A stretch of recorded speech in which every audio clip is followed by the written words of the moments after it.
Well, welcome everyone. My name is Jeff Paulette. I work at the Gerald R. Ford Presidential Foundation. I run the Ford Leadership Forum there. And I'm thrilled to be partnering with our good friends at the Gerald R. Ford Library and Museum who have graciously agreed to host this event, and our friends at Keep Our Republic and Pillars of the Community for their help in organizing this event. We are, as I said, very happy to do this. We think that this is a way of honoring President Ford's legacy. When he took over office during his affirmation speech, he said, "Our Constitution works. We are a government of laws and not men." And that's what we're trying to sustain here, is this idea that we are a government of laws and that the laws do work. And a lot of times we're not familiar with the law, and that's on us in a certain sense, but part of our goal here today is to let everybody know what the law is, what the law requires, and that we are indeed a government of laws and not men, and that these laws can be depended on. So thank you all for coming here. Thank you to all our guests for being here and being part of this great event. And I am looking forward to learning a lot today. So thank you again for coming. Thank you, Jeff, and thank you, everyone. I know many folks traveled from quite the distance, and others are from right here in Southeast Michigan. My name is Ari Middleman. I'm the Executive Director of Keep Our Republic. 2 days ago, way back in 1787, when none of us were alive and cameras weren't alive, Ben Franklin was asked, after the Constitutional Convention concluded, right there on Chestnut Street in Philadelphia, "What are you all doing in there?" Or in Philadelphia speak, "What were yous doing in there?" Or in Old English speak, "Good morrow, good sir." So, and we all know what he said. He said to the woman on the street, "We've built a republic if you can keep it." And 4 years ago, in the spring of 2020, our nonprofit came to be. Since then, just recently, 3 weeks ago, for example, I was up on the UP of Michigan, helping county government demystify election administration in front of diverse audiences. 2 nights ago, we did the same thing in Allentown, Pennsylvania. Tonight, in Scranton, Pennsylvania, our nonprofit's doing the same thing. And it just seemed natural to try, and magically it came together to bring folks from around the country to help do this on a national scale, because we've been doing this in Michigan and Pennsylvania and Wisconsin, and communities large and small. We would not be able to do this without our dear friend, Ben Ginsberg, and the work of his great nonprofit, Pillars. I'll hand it over to Ben. I think we need to really hold it. It doesn't. Interesting. Welcome. It's great to be here. We've really enjoyed this partnership with the Ford Library and with Keep Our Republic. And we'd also like to thank other sponsors, the Hoover Institution out at Stanford, that generously aided us, along with my late co-chair, Bob Bauer, who will be here as soon as Delta Airlines springs them from travel hell. We've been traveling around the country as part of the Pillars to get community leaders to work with the election officials and to get those leaders of the community to kick the tires of the election system. What I can tell you from that is that election officials nationwide, and really is represented by these talented folks who have joined us, are increasingly transparent and really articulate at explaining the election systems and all its safeguards. And that's kind of what we would like to do today, is to show what's in the election system, how the checks and balances work, and how our elections are going to be accurate and reliable. This group here is really a tremendous group, and we thank you all for coming. You have their biographies in your handouts. But it is a group of the people who are on the front line in the 6 battleground states. And so we'll ask people to talk about what happens in their states from both the statewide perspective and from the county perspective, which is where the rubber meets the road in many instances.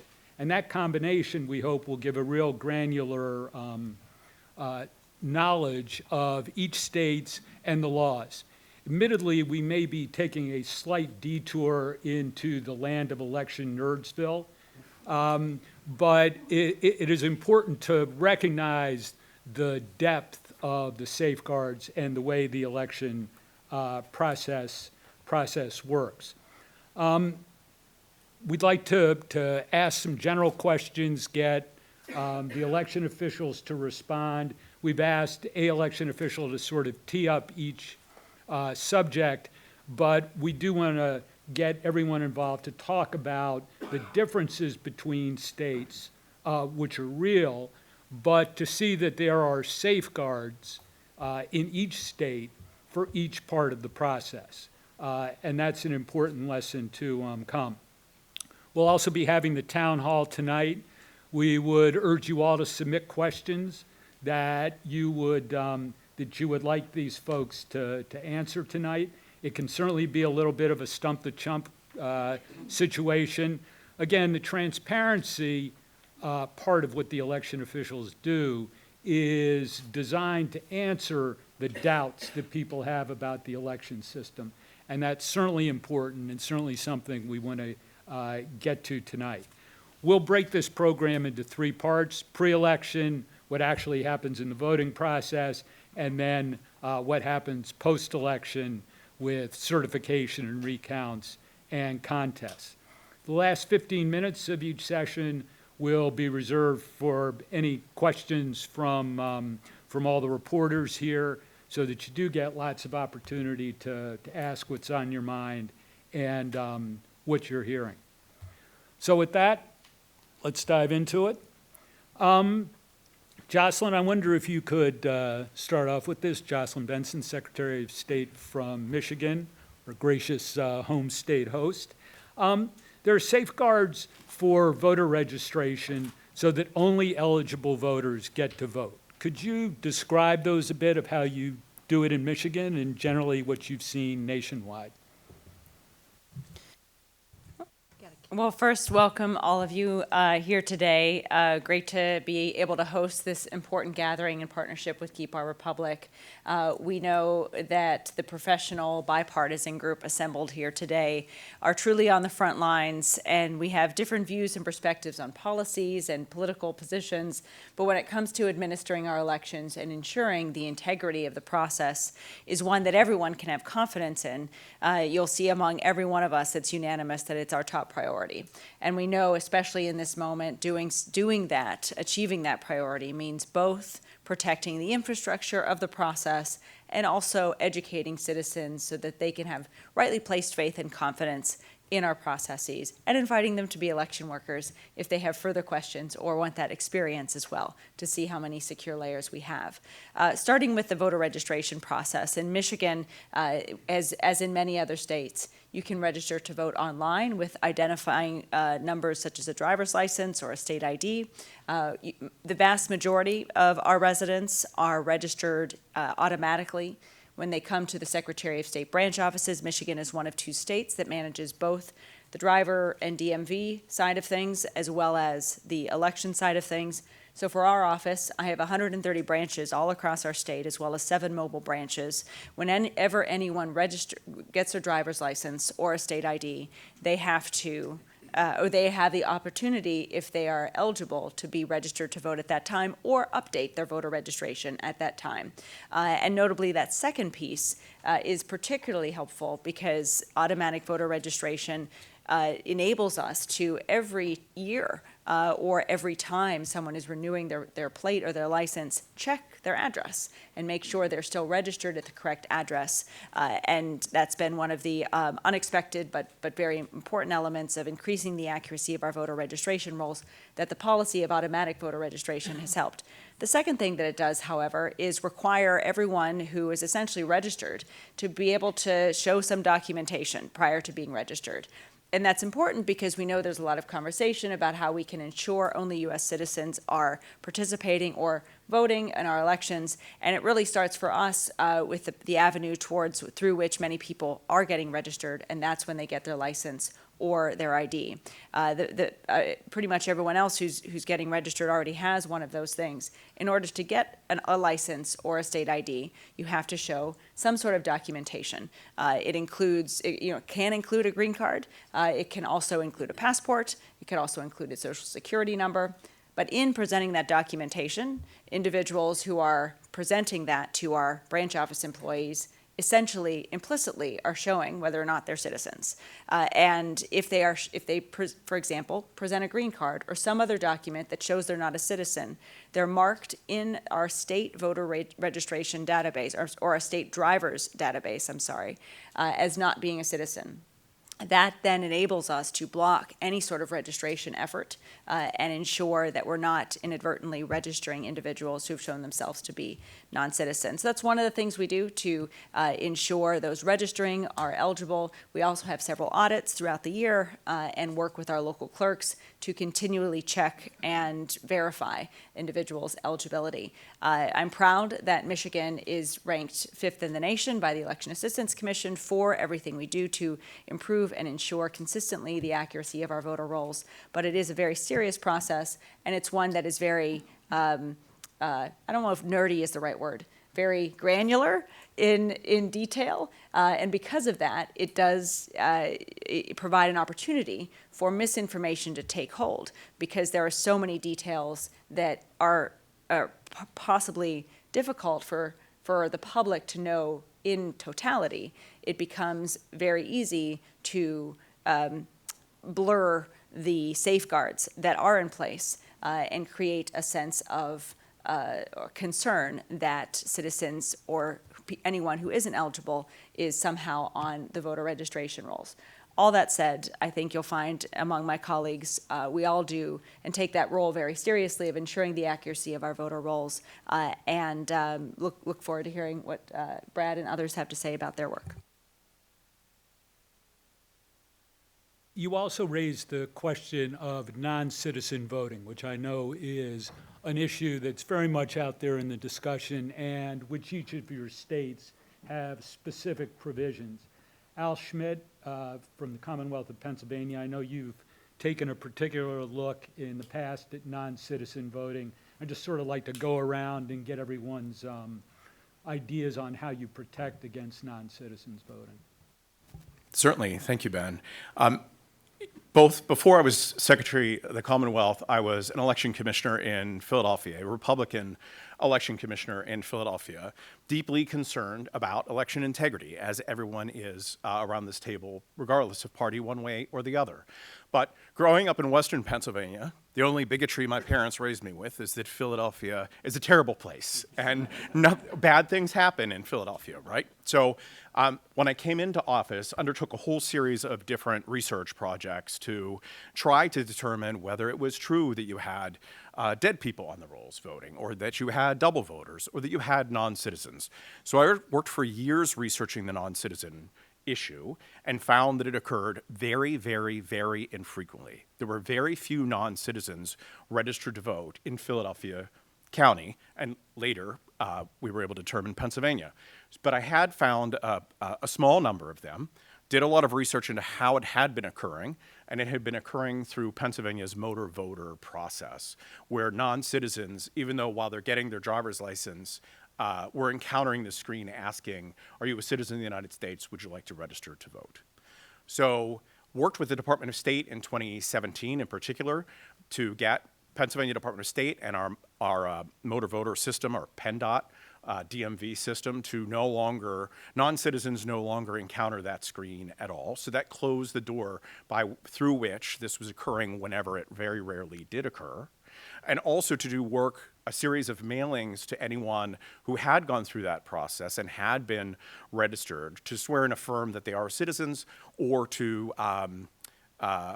cancel their record if they were not. So Department of State went to great lengths to make sure this issue was resolved to the extent that it existed at all in 2017.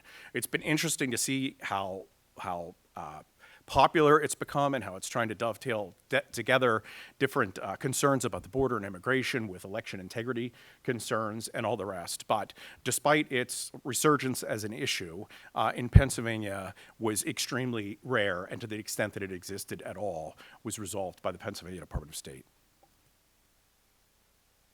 Lisa, non-citizen voting is going to be a particular issue. Lisa, could you go over a little bit how the state screens for non-citizen voters, and then Stephen, how the Maricopa County with 60% of the population has to do the same? There's a little friction in the family, which may come out here. Oh, no, that was Lisa. Good morning. Thank you for inviting us. Little friction in that the Maricopa County Recorder's Office has sued our office at the Secretary of State's recently about this very issue. So thank you for bringing it up. And it's a very friendly lawsuit. It was orchestrated. It was incredibly orchestrated and incredibly important because the courts need to weigh in on a current decision we have. We've got 99,000 approximate voters that you may have heard are sort of in a limbo status because Arizona has a requirement where it's not enough to sign under penalty of perjury. You have to actually prove citizenship, documented proof of citizenship. So somewhere along the lines between 1976, when people registered through the motor vehicle system, those people were automatically assumed to be citizens because we didn't have that law until 2004. So this is an issue that's 20 years in the making. These people have gotten full ballots, and so now the issue before the court, which we're waiting for by the minute, right, is do these people retain that status, or do they all go to Fed-only voters, and they only get a vote on federal offices? So in Arizona, I believe we are a bifurcated system, for those of you who are familiar with that, where you have to actually prove citizenship. So do you want to talk about that some more from the county standpoint? Because the state, although we maintain a statewide voter registration system in Arizona, the state doesn't actually register voters. Each county does. Each of the 15 county recorders do.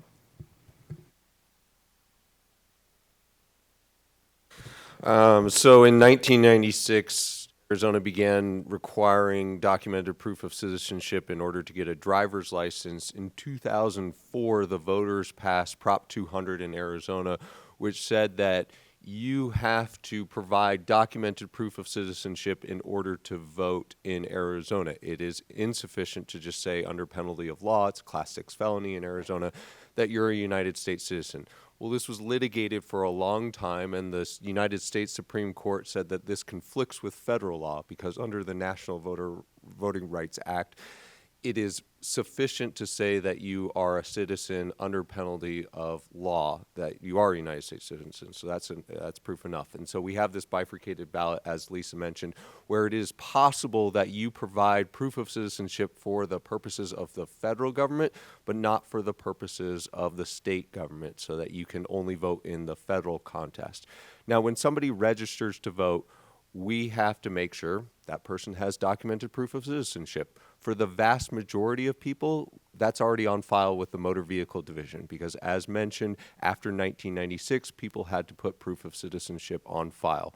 For people who have not yet provided proof of citizenship to the Motor Vehicle Division, then we will solicit through a mailing or through our front counter something like a birth certificate or a passport or a tribal ID, such that we can promote that person to full ballot status. This particular situation that we have going on this week concerns people who got a driver's license before 1996, so they didn't have to put documented proof of citizenship on file. Then they got a duplicate after 1996, so they just got a reissuance of their same driver's license. The Boolean system from the state voter registration database then queries the Motor Vehicle Division for the year in which the driver's license was issued. And if somebody got a duplicate after 1996, then it would report that year. And the state voter registration system assumed that since it was post-1996 that that person had provided documented proof of citizenship, when that was not in fact the case. My office discovered this. We're working with the secretary and the 14 other counties to get this in front of the court such that we can have a clarifying decision in hopefully enough time before the general election such that if we need to address this, we can. This does not mean a single one of those people is not a United States citizen. Again, they've all attested under penalty of law. It just means that they might not have provided documented proof of citizenship sufficient for voting in Arizona elections. So hopefully that's. Thank you. Thank you very much. Just to keep the discussion moving and interrelated, I wanted to talk about deceased voters. And I've heard anecdotes over the last year from many of the county officials around the table, and maybe County Executive McClure, we could start with you, how Northampton County makes sure that there's no dead voters on the rolls, and then work through county officials. So I'm pleased, Ari, I'm pleased to be here and report that no dead people vote in Northampton County. We do occasionally, from time to time, have people attempt to obtain ballots for people who are deceased. And of course, those folks get referred to the district attorney for prosecution. It is a very, very rare circumstance, however. Finally, we do it the old-fashioned way. We rely upon the state's information that they give us through the SURE system. But our registrar every day looks at obituaries. And once he gets the information from the obituary, he then goes to other sources, including the Department of Health, to determine that they in fact are a deceased person, and they'll come off the rolls if in fact they are. He hasn't found anybody since he's been in the job who was on the rolls who had been deceased. Just doesn't happen, Ari. Thank you. And Chet, on the other side of the Commonwealth of Pennsylvania, what's the Allegheny County perspective on? I assume there's no dead voters in the Pittsburgh area, but if you could illuminate. No, and I would just echo what the county executive said from Northampton. But we do have the rare occasion where someone votes a mail-in ballot and then passes away between when they voted that mail-in ballot and Election Day. So we do a final, using pretty sophisticated mail sorters to get that final list from the Department of Health very close to the election, and we call them bingo ballots. We'll load those names only into the mail sorter and have the mail sorter run all the ballots, and it spits out anybody that we're looking for. And so technology's become very useful in finding things like someone who unfortunately passed away in a week's time span. But as far as the rolls, we follow the procedure that was already discussed. Can I just add one quick thing about it? Of all the different types of myths about election fraud that do not occur, identifying deceased voters voting is the easiest thing in the world to prove. There's a record of when the person was deceased. There's a record when they cast their vote. Of any type of investigation when it comes to this issue, it's a very straightforward one, and is really not subjective at all, and is also extremely rare to the extent it happens at all in any of the counties. In post-2020, the lawsuits that were filed afterwards all challenged ineligible voters on the rolls. And you all had to defend that in court and basically look at the allegations. So could you give us an idea of what Georgia does to keep its rolls clean? Well, after 2020, point by point, they alleged that 10,315 dead people voted. We found 2 prior to January 6th, and over the course of the next several months, we found 2 more. So a total of 4 people, spouses or someone moved into that house and they thought, oh, I might as well, here's an absentee ballot, and Bob or Joe passed away, so I'll vote that one, and I'll vote for myself. They'll never find out. Oh, yes, we did. And so we prosecuted all 4 of those cases. They also alleged that there were 66,000 underage voters and there were 0. There's all sorts of allegations. But I think really the key issues as it relates to that is making sure at the top of the hopper, before people get on the voter list, that is really where it all starts. That's where the hard work is. Because if you have a clean list, then that really gives people confidence. When they have confidence, then you have trust. And right now, we need more trust in people running systems in the government. So I do think that one of the things that we could do to add trust is make sure that all 50 states have photo ID. I don't care how you do it, but in Georgia, we accept about 8 different forms of identification. I think photo ID restores trust in the voters. They want to make sure that you have actually been physically, visually identified. We think that, gives trust. I think other thing is that we can say there's not non-citizen voting, but it's out there. And so over 20 months ago, I was the first person in the country that do a 100% citizenship verification of our voter rolls. You say, why is that important? We've actually been sued by the New Georgia Project and the People's Agenda, the Georgia Coalition for the People's Agenda, 2 organizations that sued us to stop us from doing citizenship verification. Like many other states, we rely on their Department of Driver Services that does a robust citizenship verification. And there was a lawsuits from these 2 organizations. We won both of those at the district level. So any other state now can lean into our legal precedent and do the same process we are. We think it's really important because as we went through that list, we found 1,632 people who attempted to register who couldn't verify their citizenship. They were not put on the voter rolls. That's the good news. Then the question is, why did they try to register? And that's probably because they didn't understand the language. It could have been that. And then also voter registration drives, they just didn't really ask the questions, they weren't as diligent in that. But our system works. But I think that also then I come back to my fellow Georgians and say, folks, non-citizens are not voting here in Georgia. We're finishing up our second audit. We'll have that result in a few weeks so that we can have high confidence that only American citizens are voting in our elections. 8 states are going to have constitutional amendments on their state ballots to make sure that only American citizens are allowed to vote in those states. I think you need to take a look at how much that wins by. And I think it's going to be 70, 80%. And what does that mean? That means it has strong support from both political parties. And I think it's time that both political parties make sure they have constitutional amendments, and actually a federal constitutional amendment, that only American citizens are voting in our elections. You want to restore trust, you can do it 2 easy steps: photo ID and making sure you have constitutional amendments. It's only American citizens are voting in our elections.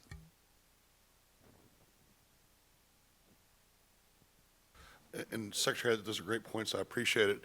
One thing I wanted to address from something I think Pennsylvania said is,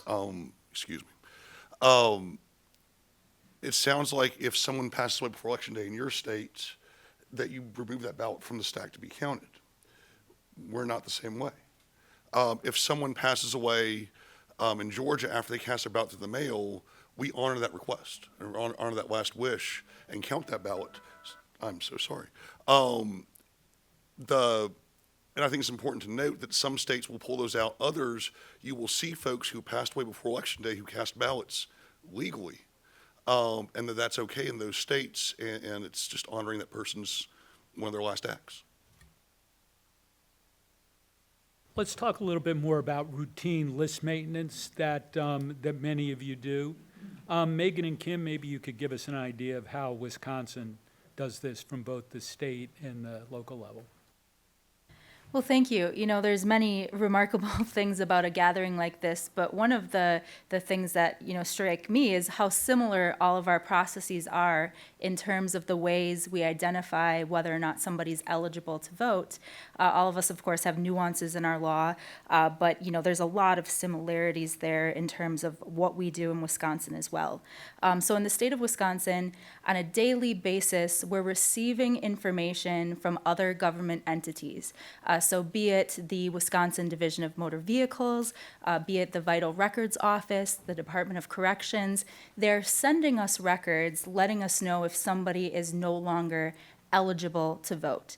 We then put that information into our statewide voter registration database, which all 1,922 of our local election officials utilize, and we flag each voter record, and then the clerk has the legal authority to take a look at the information that has been provided to them and make a determination on whether or not that information is reliable to be able to act upon to change the status of that voter record.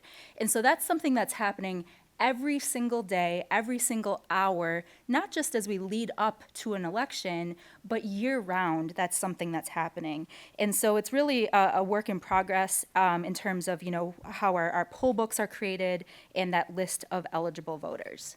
But I'm sure some of our esteemed local officials might have a little more to say about how they identify those records. Good morning.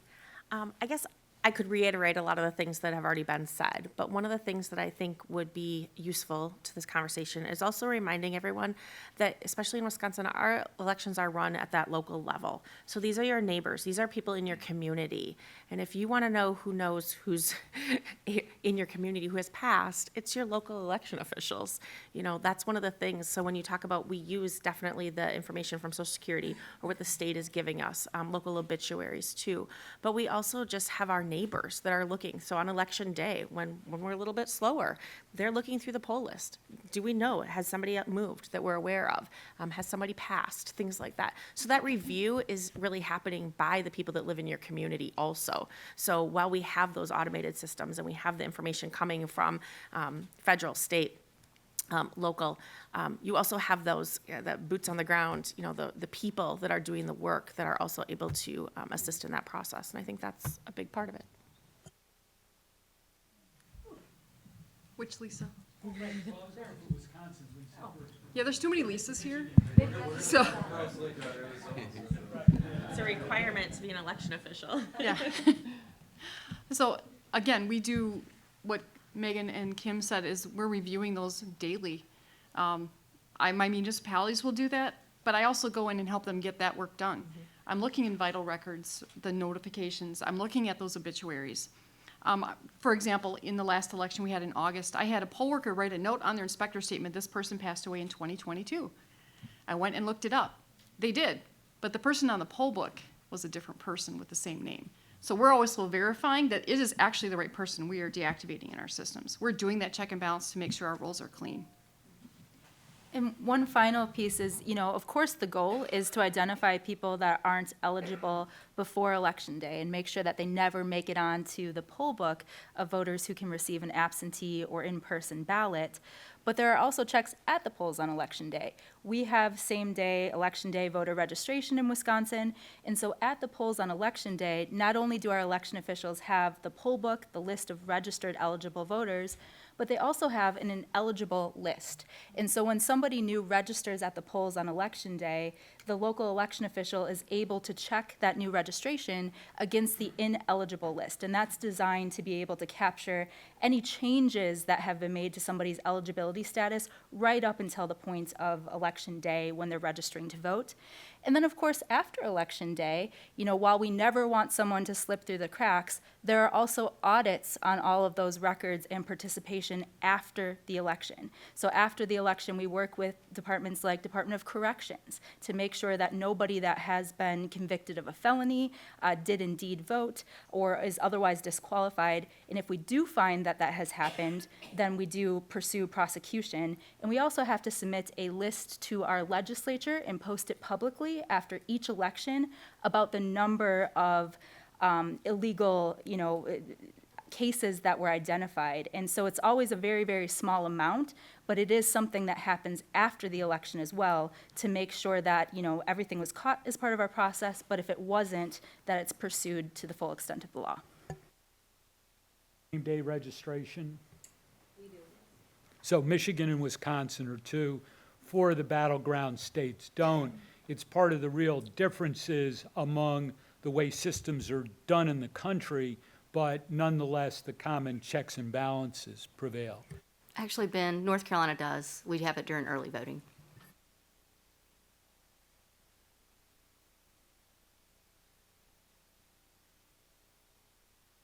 There's a couple things that's maybe not so unique to Michigan after hearing from Wisconsin, but as county clerks, Justin and I don't have authority.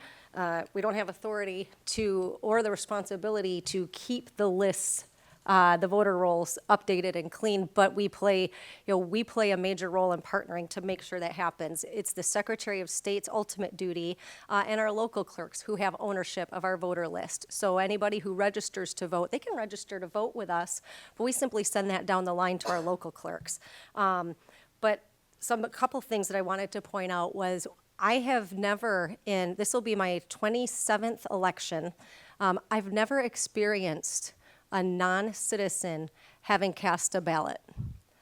But let's be upfront, let's be honest, I have experienced having non-citizens inadvertently being registered to vote. And that happened when we were unrolling our automatic voter registration program. It's happened fewer and farther between. It's rare. It's happened fewer and farther between since then, but it did happen. And what we've found is that this is a situation where these people are here legally, they have documentation, they got a driver's license, and they were automatically registered to vote, even though they're not eligible. So what do? They are not going to risk breaking the law and casting a ballot. They're more troubled by it than anybody. And so they've been self-reporting to us, in these very few instances. They've self-reported to us. They want off the rolls. They don't want any misunderstanding that they had, any intention of violating the laws here, because they know what the consequences are. So that's been my experience with non-citizens and voting or not voting, as the case may be. The other issue that we kind of deal with at the county level is deceased voters. Again, we don't have the authority to remove deceased voters, which is probably the most governmenty thing I've ever encountered, because as the county clerks, we are also the keeper of the records, and every single person who passes away in our county, that comes through us. And right next to us, we have the voter list. How easy it would be to be able to just cross-reference that and clean that up right then and there. So I made recommendations, Justin and I and some of our colleagues, both across the aisle and throughout the state, made recommendations to give clerks that authority and that responsibility. We weren't able to get it all the way we would like it. As you know, sometimes making laws is a give and take, but I do think we made some great improvements on that. We take our our deceased voter list once a month. We'll go through that and we will flag those individuals in our voter file, in the qualified voter file. And that flag in that list sends a message to the local clerk whose jurisdiction that voter resided in, sends a notification, an email that clerk must remove that deceased voter. That's how that goes. That happens about once a month. And then as we near the election, it gets closer, it gets more and more frequent. So I believe when it comes to the deceased voters, that's one of the easiest and the cleanest and the most accurate maintenance that we do. Another thing we do have is, and this is touchy, but there is a process in Michigan for residents to challenge the eligibility of voters' registration. And I say it's touchy because this has to be done very, very delicately. This isn't a weapon. This is a tool that citizens have to play a part in keeping our lists accurate. There are parameters by which it has to be done. You can't just do a blanket challenge for everybody and anybody. There are certain parameters, and you have to be a neighbor. You have to be a voter in that jurisdiction to challenge somebody in your neighborhood. So it is a part of the process, and it does need to be delicately and properly administered. And then the final thing I would say is one challenge I think we do have in Michigan for our voter list is, and this is a challenge, again, that our voters can help. It's called adulting. When you move out of state, I cannot encourage enough and implore enough for our voters to contact their local clerk and cancel that voter registration, because by and large, there's not a government program or a network that talks to each other from state to state to be able to clean up that voter list, to cancel that registration. In Michigan, if you've moved out of state. There have been cooperative efforts, but it's not official, it's not formal, and it's not required. I do think we can do a better job of making sure voters who move out of state have their voter registration in that former state canceled. I think there's a couple things too, and I would say in agreement with Lisa, Michigan has a multi-pronged approach to deceased voters, in addition to the county clerks, again, being the keeper of the death records, removing our voters in that way. Our Secretary of State's office, as Secretary Benson I'm sure can speak to, is also removing voters in connection with the Social Security file, which is happening all across the country. And we also have in Michigan a system, not quite, we're about 300 under Wisconsin, so we're not quite at at the 1900 level, but we have over 1,600 local, election officials in Michigan who are reading obituaries, and that's a part of our responsibility. I do think it's important to point out ERIC, which is the Electronic Registration Information Center, the consortium of states across the country that have gotten together. And this is truly, as Lisa was saying, it is a non-federally, regulated. It's a non-federal government entity, but it is a consortium of states who care about the voter integrity of their voter rolls. And essentially, when we've had states leave the ERIC system, unfortunately, that has been detrimental to the state of Michigan in terms of the voters that we've been able to connect with. Because if a voter is moving to Florida, for example, from the state of Michigan, we have a lot of that traffic between the state of Michigan and the state of Florida. Previously, under ERIC, that system would flag and ping the Secretary of State's office in the state of Michigan and say, this person has received a driver's license. There's multiple layers of confirmation that go in with that: Social Security number, last 4 digits, date of birth information that would be pinged. And so we're seeing a little bit of unfortunately, a decline in the accuracy of our system when it comes to states where voters have moved. And, I think that system has been a benefit to us. Yeah, I'll just piggyback off on there. Sorry, I think we kind of went backwards. Maybe I should have started first to provide a more comprehensive overview. There's 3 ways in which dead voters are removed from the rolls. First, every week, the state of Michigan gets the Social Security database, the Master Death Index, and we use that first on a weekly basis. County clerks are then encouraged. We've got 83 county clerks all across the state. 2 of them are here today. Are then encouraged to also proactively, when they get notice, send that information immediately to the local clerks, who then update the rolls appropriately. And then local clerks also have personal knowledge and have the ability to, in addition to those 2 pieces at the state and county level, offer additional views into the process and even more frequent updates. So we've got a pretty solid multi-pronged process there. And then on top of all of that, our partnership with ERIC, which is actually an interstate collaborative. So it's states, and you guys all know ERIC, so I don't need to, and you've covered it a great deal, and I'm grateful for all the work that you've done to tell the real story of what ERIC is, which is a very reliable, secure, state-by-state collaboration of us as databases talking to each other when someone moves to another member state, so that we can report back that data and share that in an accurate, reliable way. So all of those things collectively, and I think you heard sort of different perspectives there into the quilt of things that we've got, help to put the pieces together and ensure the accuracy of the rolls. It also underscores the value, and I think Wisconsin has this as well, of a decentralized election process. Because you have so many eyes on it, whether we're talking about people who've become deceased, people who are not citizens, or people who in any other way are not eligible to be on the voter registration rolls. We have so many eyes and layers of protections on the process, and very frequent checks on the process through those layers of partnerships, that it creates a reliable system to ensure the accuracy of our rolls. And again, is one of the reasons why Michigan is one of the top states in the country for continually increasing the accuracy of our rolls. Karen and Tim, I want to come to you for North Carolina and how you clean up your rolls, and also about eligibility challenges. Certainly.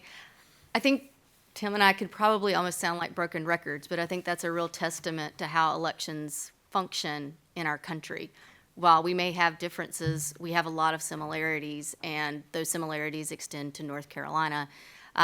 I can provide a 39-page document on our list maintenance processes, on how we maintain our rolls on a daily, weekly, monthly, and biennium basis.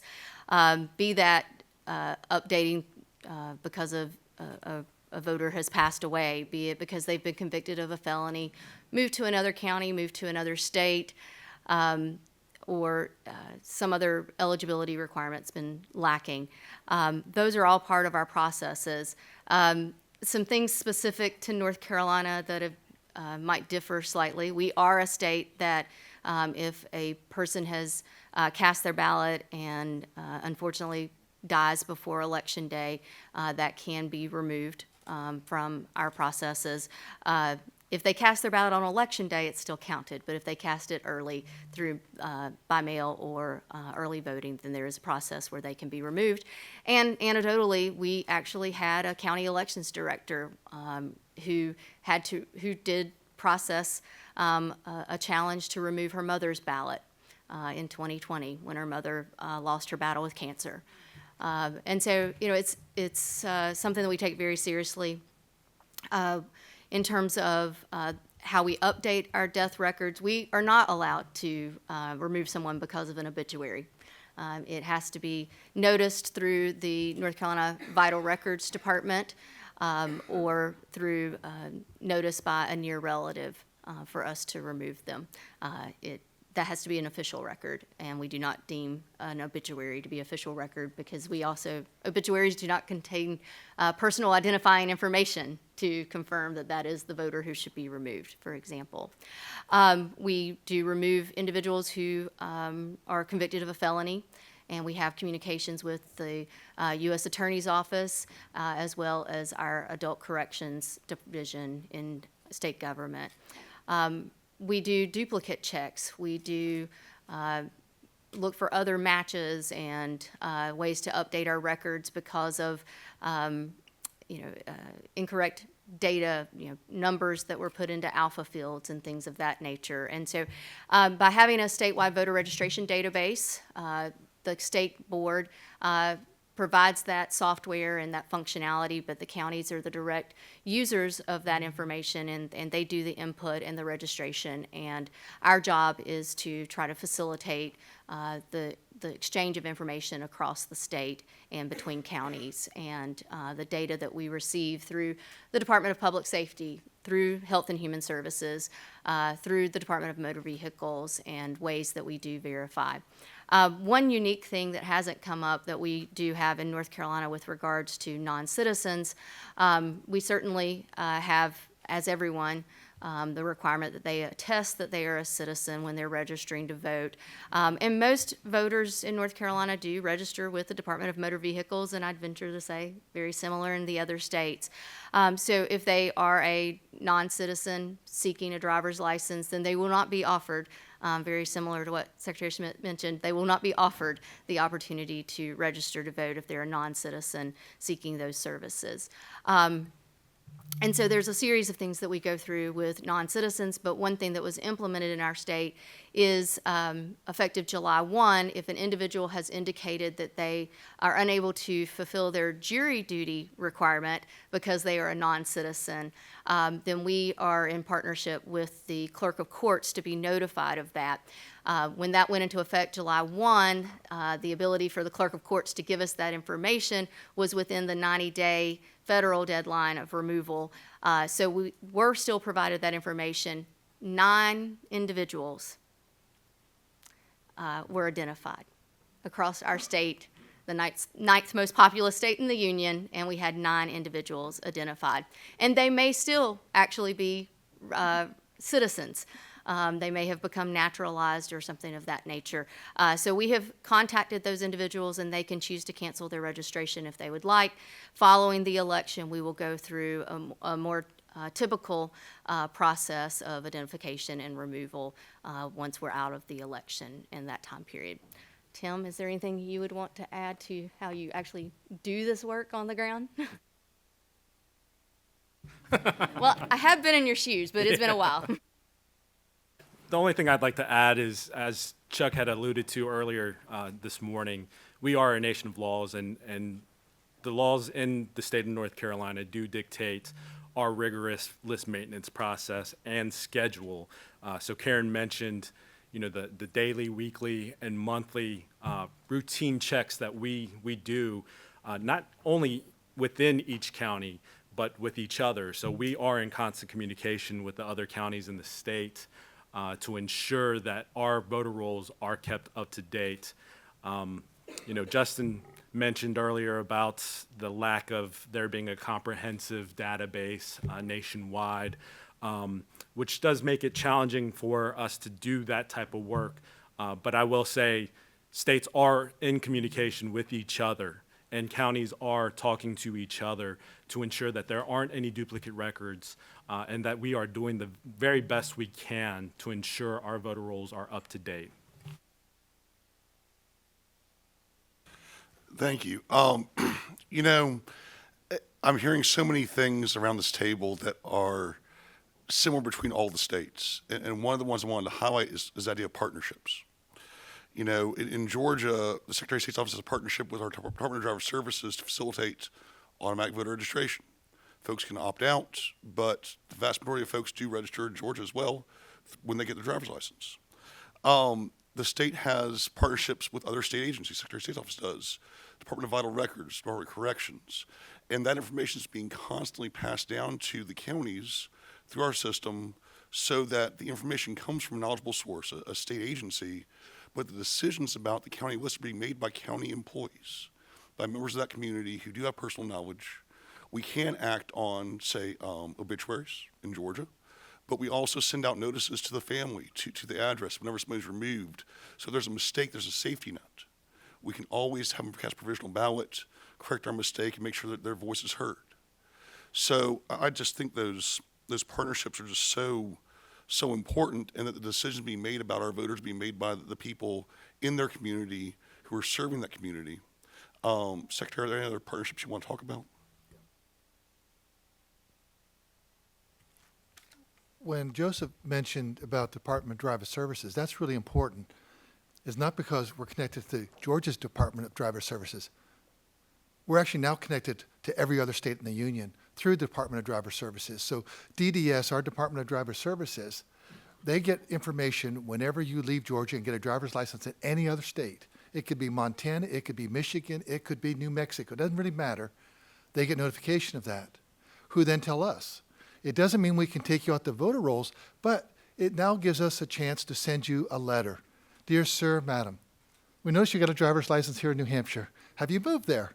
And if they come back and say, yes, we have, because I don't think most people will do what you call adulting, because I never thought about it when I moved 45 years ago to Georgia and, you know, with Virginia. And so it's one of those kind of things we just don't think about. So that's really important. We joined ERIC, and then about 2 years ago, someone wrote a report in a media pundit, and it was very one-sided, and it talked about all the bad things about ERIC. Well, we stayed in, along with a few other Republican states. A lot of my Republican partners pulled out of ERIC. We stayed in because that's really important. We get that information from 24 states. But then we went ahead and we did bilaterals with Alabama, Florida, and Virginia, who did pull out, because we think that's really important. And belts and suspenders, we did one with South Carolina, even though they're still a member of ERIC. But if we get those bilaterals with every other state, we would, because there were some states like Nebraska and Kansas who were never part of ERIC. They just looked at that cost. And so we really need to look at how do we lower that cost, and how do we help shore up people's confidence that ERIC is a good system, because it really is. We found double voters this way. We think it's really important. But we think with Department of Driver Services, which we have now. We didn't have that when I took office. Perhaps it helped that the former Secretary of State is now our governor, and he probably wanted that for years and years and years, and finally we got that information. So Department of Driver Services is a great resource, and I wish every state would be able to have that same resource. ERIC has been good for us, and so has, you know, these bilaterals. Whatever we need to do to make sure we have clean, accurate list. But what I would say, I don't want to get ahead of this election, but we had the Carter-Baker Commission years ago. I think it's time that we really have another commission and have two senior statesmen that want to head this up. That probably they're done with the whole politicking side of life, but they actually would want to speak into how do we bring people together to look at what do we need to do to update for the 2020s, the 2030s going forward. That was done over 20 years ago, and it's time it gets updated again. Because NVRA needs to be updated.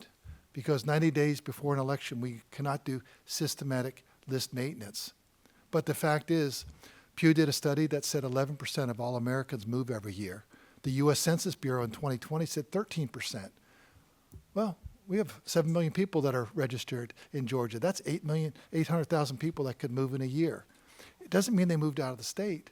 They may have just moved out of the county or out of the precinct. But we need to be able to update that objectively. And whenever we can kind of think about how do we do this objectively, you probably want to have some engineers to kind of involved in this and some accountants, because they'll get into the objectivity. But I think that'll give people trust in the process. And I think that's really important for both sides of the aisle. Brad, what was your background before getting into elected office? I'm a licensed structural engineer. I've been licensed in 40 different states, and I have an MBA from Georgia State. And a business owner. Okay, we really appreciate the amazing depth and breadth of reporters that have come from near and far, and I have a feeling that you have one or two questions after that discussion.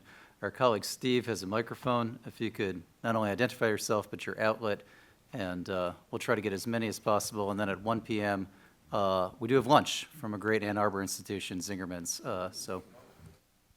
Hi, I'm Heidi Presbella with Politico. Thanks for pulling this off today and inviting us all. I think everyone in this room has a lot of confidence in this esteemed group to administer elections, but that was also the case in 2020. And the premise for challenging that election was very specific manufactured narratives in different states. I was here in Detroit outside the TCF Center, where the narrative was that ballots were being ferried in suitcases and being dumped in the middle of the night. Of course, the only suitcases I saw were the suitcases of cameramen and their equipment. Nevertheless, this was very effective. And so in addition to the media's role in taking the information you're giving us about how our systems are safe and sound and safeguarded, can you please help us warn people about what you think these manufactured narratives are going to be in 2024? There are already lawsuits. There are groups calling themselves election integrity groups, holding Zoom calls, getting people whipped up into a lather about immigrants, illegal immigrants voting, for instance. So if you could please, if you had to pick, what are the top 3 scenarios we need to warn people about, and name names if you can. And I know I think we're already seeing what the narratives are. The most prominent one, it's at this moment a focus on voter registration databases, as you could see us all jump on that question to go through everything proactively that we're doing. But it's very clear that through the lawsuits that have been identically filed in many of our states, sometimes filed even the day after an identical one is dismissed in the very same state, that there is a effort to promote a narrative that somehow there are scores of ineligible voters, or ineligible people on our registration list. And so we've all gone through already everything we're doing to debunk that myth, but at the same time, we know it is still one of the narratives we're going to see. And then related to that, of course, is the myth of non-citizens participating in federal elections. And that as well, we've worked to pre-bunk and debunk and all the rest, but it's still, you're seeing it through legislative efforts, a number of other lawsuits, even letters that we receive from the RNC. It's very clear that those two are the seeds that are being planted in this moment. What would be helpful, among other things, in terms of stating proactively everything we actually are doing at many levels to ensure the accuracy of our voter registration list. More frankly, I think all of us could probably say our states are doing more than ever before to ensure the accuracy of our voter registration list and be transparent and forthcoming and proactive about telling people about it. But secondly, to really draw the link between voter registration and voting, and that even so is in sort of the entry level into the voter registration list, there are many checks. An auditing of the voter registration list, there are many checks. But then the bridge from voter registration to actually getting a ballot and then casting it and having it counted is also mired with several additional security checks in each of our states. So I think the more we can, or you can help to communicate the difference between a voter registration database and a voter activity or voter rolls, actually reflecting people who have participated and the difference and distinction there, the better. I know, and Georgia and Brad have done quite well in working to make that distinction proactively through a lot of the things they've been doing, something we're trying to do as well, but I think the more we can differentiate, that would be helpful. In Georgia, We're making sure we have free, fair, and fast elections. So what we've done through state law is that all of the early received absentee ballots received Saturday before, they'll be ready to be tabulated and have to be reported no later than 8 p.m. We have 17 days early voting. All of that has to be reported before 8 p.m. And here's the good news. Our counties are having a competition to see who can do it 7-0-0-0-0-1. So there's a competition we have gone on. So you'll have probably 70 to 75% of all the ballots that have been cast in this election reported by 8 p.m. We think that's a good thing. We also have what we call our data hub. So before Election Day, you'll know how many absentee ballots have been sent out. We won't maybe have all those back, but you'll know how many are out there. You also know how many people voted on the 17 days early voting. So you'll know what that is looking like. So we're giving people information that's posted on our website. And then we'll be able to do additional audits. And so we're really excited about this. Because we use a QR code, and there's some concerns about that, we have now partnered with an organization. We'll have the ballot images. Let's say we have 5 million votes cast, all 5 million ballot images. We'll be able to do an audit of that, not just of the presidential race, every single race up and down the line. This is what we reported on election night. This is what the image is. We've added additional audits. But we're really fortunate. We have a few county election directors that take it a little bit extra. When the state says, let's do one, this fellow said, let's do a couple. He's actually here today. And I know Joseph may want to talk about audits. So I think, Ben, if I'm not mistaken, audits come up a little bit later in the program. But one thing I would like to say, and I appreciate the opportunity, is talking about eligibility. We have transparency through the process about publishing lists. The list of who's eligible to vote is public. The list of who's voted during absentee voting or advanced voting is public, available through the Secretary of State's website. But it also allows folks to make general statements. It's hard to identify someone as a specific match through a publicly available list without personal information. It's what makes list maintenance hard. But what I ask of y'all, as people are making allegations, there's thousands of voters who weren't eligible. There was hundreds of folks who were deceased. Who were they? How do you know it's the same person? Is it just the same name, or was there a better matching process that went into place? Because we're actually pretty good at what we do, and have a lot of checks and balances in place to verify the eligibility of anyone casting a ballot before they're ever issued a ballot, and on top of when they register, and I stand by our work. I just want to quickly add, because we have talked a lot about what we have in common, and unfortunately one thing Pennsylvania does not have in common with many other states is the ability to begin processing mail-in ballots before 7 a.m. on election morning. Our county officials work around the clock, day and night, to get those ballots tabulated as quickly as possible while maintaining the integrity of the process. But it is something different about Pennsylvania, and as we saw in 2020, was a window of time exploited by bad faith actors to undermine confidence in the results. What's taking so long in Pennsylvania?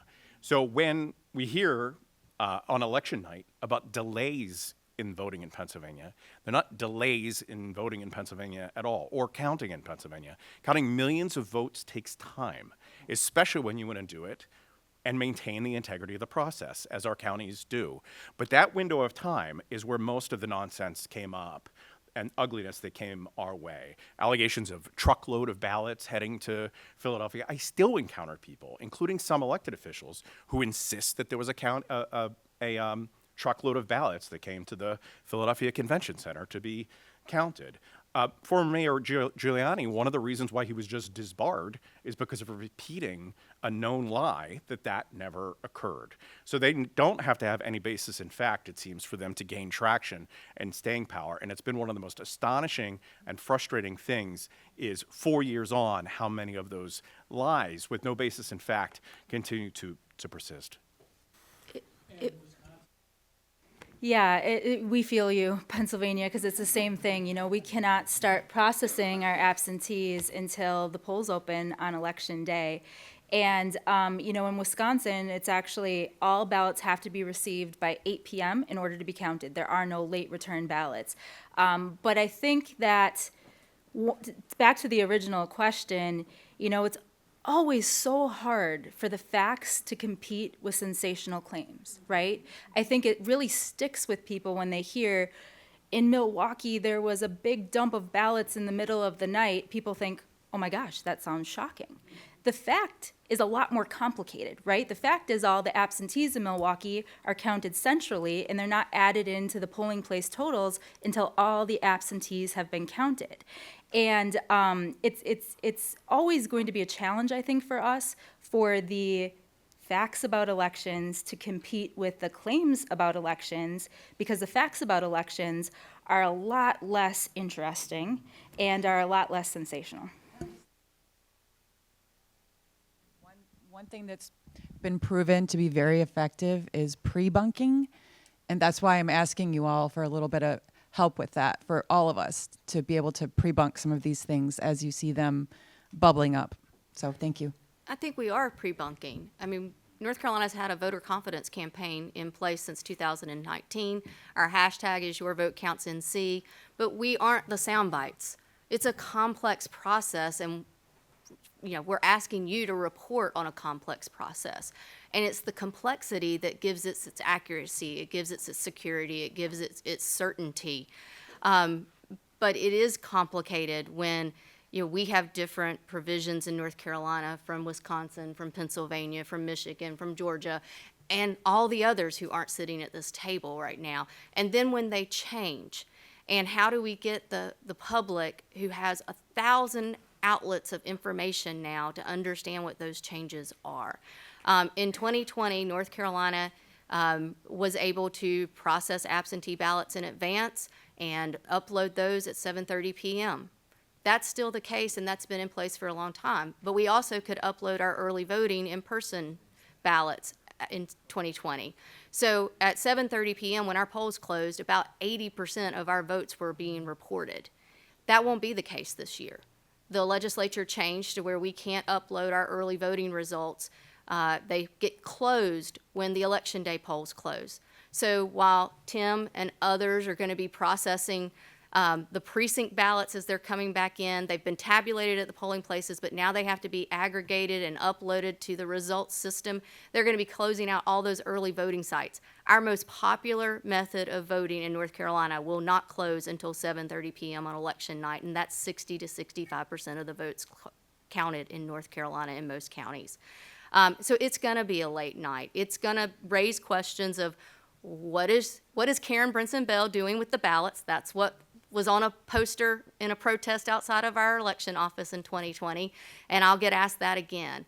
There's a lack of understanding that we count all eligible ballots that we can on election night, but there are still provisions in our laws, and different states have different provisions of what we do with provisional ballots, what we do with military and overseas ballots, and even our certification periods vary from state to state.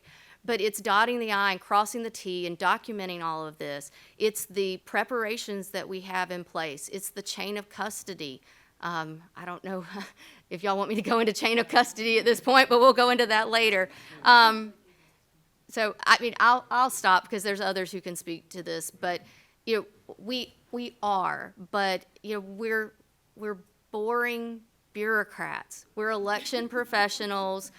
And we'll stick with that. But it doesn't make for, catchy sound bites, and we're not sensationalistic individuals. We're committing to doing the job and making sure that every eligible voter can cast their ballot. So our colleagues from Arizona to answer Heidi's question, and then we have about another 10 minutes for other press questions. At 8:01 p.m. in Arizona, it will look very bad for Republicans. So just as a heads up, just the way that our ballots are counted, and that will probably lead to a lot of stuff, just because Republican votes will now come in later. And so just like that's not the end of the game. Because in 2020, someone encouraged Republicans to not vote early, instead to vote in person either on Election Day or drop off your ballot on Election Day. The results that we release at 8 p.m. will be all early ballots that we receive by Saturday or Sunday before Election Day Tuesday. That'll probably make up about 60 to 70% of all eventual returns, and since 2020, those will be disproportionately blue. And where we've had in Arizona no excuse early voting for 30 years, now we've got hundreds of thousands of people not sending back that early ballot, but instead dropping it off on election day. And those are early ballots, so the signatures still have to be verified. It's a process, and even working around the clock with several shifts, it's going to be problematic. So by election night, we'll have a lot of the early ballots put out there, but the problem in Arizona is going to be Wednesday, Thursday, Friday, Saturday, when those results are still being uploaded.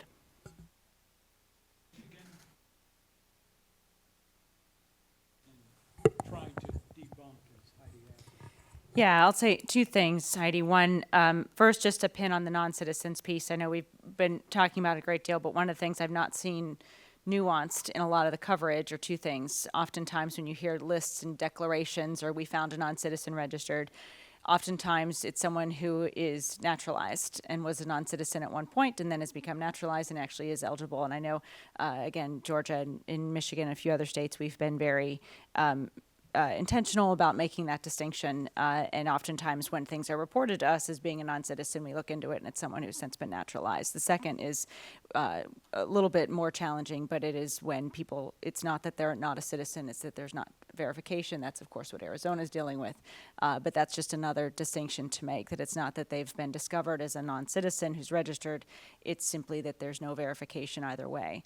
And those two nuances, while obvious, I think, to all of us, are oftentimes not added to the declarations made by some colleagues in other states of finding hundreds on the list. And when you look deeper into it, again, as Georgia and other states have done, you see it's oftentimes explained in one of those two ways as opposed to an actual non-citizen being registered. Secondly, in terms of the counting of the ballots, as you know quite well, and many of you know, in Michigan in 2020, we were not able to, like several other states, begin tabulating absentee ballots until 7 a.m. on Election Day, with some exceptions, like in Detroit and larger municipalities that were given a few extra hours that essentially, at least in Detroit, enabled them to set up the processes, but the vast majority weren't tabulated or processed until Election Day. That has now changed. In Michigan, there are 3 ways now this year to vote from home, through the mail, early, in person, or on Election Day. In the tabulation and processing of ballots sent in from home, which begin being sent out next week and can be sent back and returned at any point between then and election evening at 8 p.m., those are going to begin to be processed and tabulated throughout the early voting period, which is 9 days prior to the election. So in 2020, I'm very happy and proud that we had all of our ballots tabulated within 24 hours of the polls closing. And we hope and anticipate, although I'll be able to give you more details closer to November, as we work out the math, that our results will be known even sooner. But of course, no matter how large that window is between when the polls close and the unofficial results are announced, not just for us, but for all of us, we know it's going to be rife with misinformation. And that's also where we'll be working to get everyone who is engaged in this process as much content as you need about what's actually happening, so that we can, in rapid and real time, respond to claims you may be hearing or seeing online, but also let you know all the things that are actually happening to quickly and meticulously and safely and securely count every valid vote and only valid votes.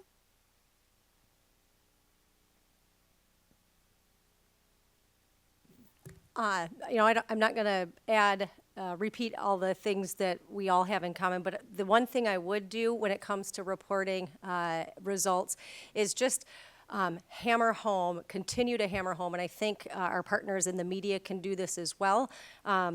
We do not, in Michigan anyway, we do not report any results until after the polls close. Despite, processing our absentee ballots for days prior to the election, we think it's really important that that not be a part of the discussion on Election Day, which could impact and influence voters throughout that day. So we do not report any results until after the polls close. And then the other thing is that we continue to emphasize is only after the results are canvassed and certified do they become official. From the time we begin reporting results, up until 2 weeks as the canvass is going through, those are unofficial results.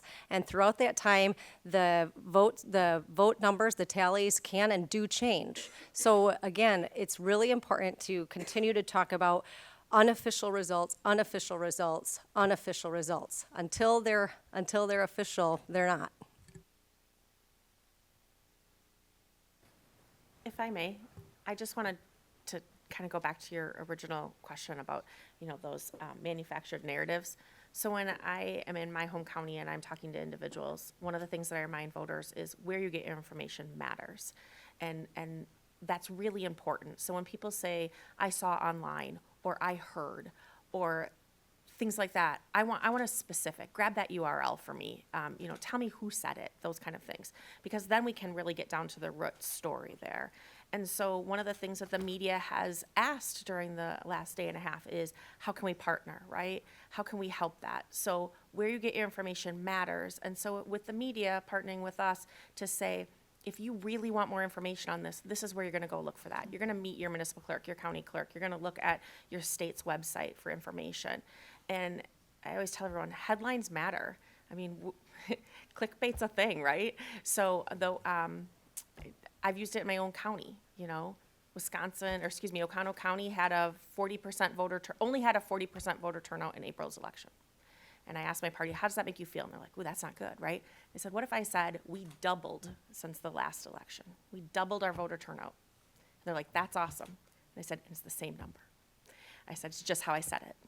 So headlines matter. And I remind voters that when you read that headline, read the whole story. Because you need to put something out there that's going to get someone to actually read the work that you've done, right? You need their attention. But they also need to give you that full attention and read the information that you're putting out to them. So I think that's an important message too. So Kim, thanks very much. That certainly matters, and staying on time also matters. We have another 2.5 hours plus of this type of discussion. There'll also be time during lunch, I'm sure, to have sidebar conversations, but colleagues will direct folks where to go, and look forward to continuing the conversation shortly.